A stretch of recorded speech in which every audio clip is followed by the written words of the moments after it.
আসসালামু আলাইকুম রহমতুল্লাহ। Unit technology ওয়ার্ল্ডের পক্ষ থেকে আপনাদের সকলকে স্বাগতম। আশা করি আপনারা সকলে ভালো আছেন। তো আজকে আমি আরেকটি রাইস কুকার নিয়ে এসেছি। যে রাইস কুকারের প্রবলেম হচ্ছে, এখানে ওয়ার্ম থেকে কুক বাতি জ্বলছে যখন সুইচ অন করা হচ্ছে, কিন্তু কয়েল কখনো হিট হচ্ছে না। এর রান্নার প্রক্রিয়া কখনো চালু হচ্ছে না। এর সমস্যা হচ্ছে এটাই, কয়েল হিট হচ্ছে না। কিন্তু এর এর যে ওয়ার্ম থেকে কুকের বাতি, এটি কুকের বাতি জ্বলছে কিন্তু কয়েল হিট হচ্ছে না। এর আমি সিরিজ লাইনে দিয়েছি 300 ওয়াটের সিরিজ লাইন। তো যদি কয়েলে কানেক্ট হতো তাহলে 300 ওয়াটের সিরিজ লাইনটি জ্বলে উঠতো। তো আমি রাইস কুকারটি খুলে ফেলার পর দেখলাম যে এইখানে যে মেন একটি তার রয়েছে যেটি কয়েলে প্রবেশ করে, সেই তারটি স্পার্ক করে জ্বলে গিয়ে পুড়ে গিয়েছে। তো এই সকেট থেকে এখান দিয়ে ইনপুট হয়ে এই যে এখানে সুইচ রয়েছে কানেক্টর, সেই কানেক্টরের আউটপুট দিয়ে সোজা কয়েলে প্রবেশ করে এই তারটি। আর এই তারটি স্পার্ক হয়ে পুড়ে গিয়েছে। আর ফিউজ চেক করে নিই, ফিউজের অবস্থাও খুব একটা ভালো না। এইখানে ফিউজেরও কাজ করতে হবে, ফিউজ চেঞ্জ করতে হবে। তো আমি প্রথমে এই তারটিকে খুলে চেঞ্জ করব এবং এর জায়গায় নতুন একটি তার লাগিয়ে দেব।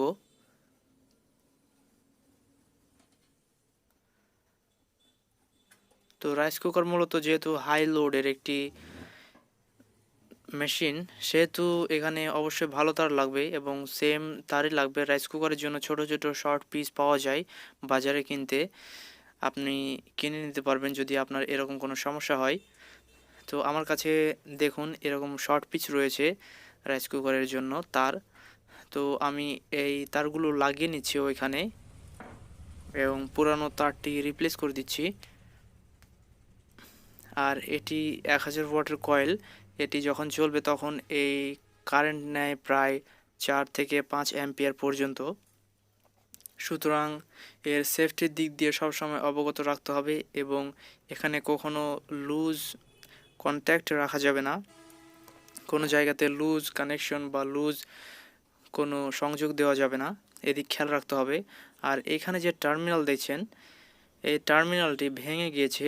স্ক্রু সিস্টেম থাকে এগুলোতে, কিন্তু এই টার্মিনালটি ভেঙে গিয়েছে। আর ভেঙে যাওয়ার ফলে টেকনিশিয়ান ভাইরা এর আগে তার দিয়ে এটিকে জুড়ে দিয়েছিল।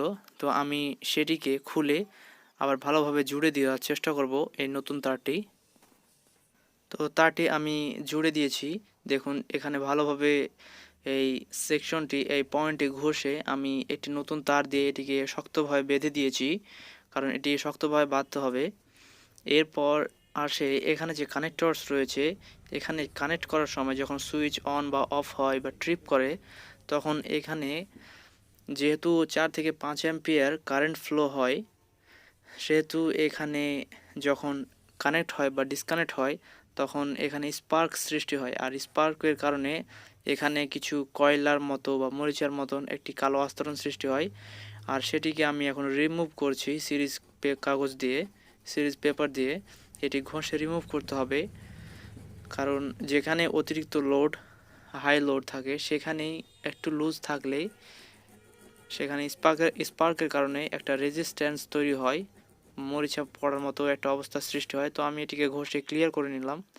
এবার রাইস কুকারটি অন করে দেখব, সিরিজ লাইন দিয়ে প্রথমে আমি চেক করব।